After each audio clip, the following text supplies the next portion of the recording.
میں ایک جگہ مہمان تھا، آج سے 30 سال پہلے کا واقعہ، طالب علم تھا، ساتھیوں کے ساتھ گیا تھا، تو مجھے جانوروں کا بھی شوق ہے۔ میں نے کہا کتنی بھینس ہے، گائے ہے؟ اور انہوں نے کہا اتنی ہے۔ میں نے کمرے میں جا کے دیکھا تو وہاں اور طرح کی چیزیں بیٹھی تھی۔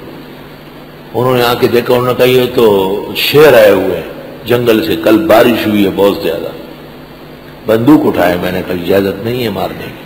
کیوں مار رہے ہیں؟ آپ کو کچھ کہا ہے؟ آپ کی گائے اور بچڑے کھڑے ہیں، ایک کو کاٹا ہے۔ خیر جب ہم نے شور شرابہ کیا تو مجھے کہا یہ جائیں گے کیسے؟ میں نے کہا آپ آگ جلائے فاصلے پر۔ آگ جلائی تو شیر اور شیر بمبر سب نکلنے لگے۔ خیر میں تو آ کے وہاں بیٹھ گیا تھا جہاں مہمان تھا، تو وہ میزبان ہمارا آ کر کے میرے پیر دبانے لگا، ہاتھ چومنے میں۔ کیوں؟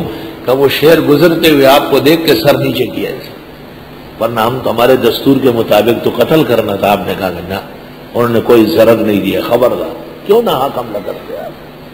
اس میں اللہ کی ہزاروں حکمت ہے۔ اللہ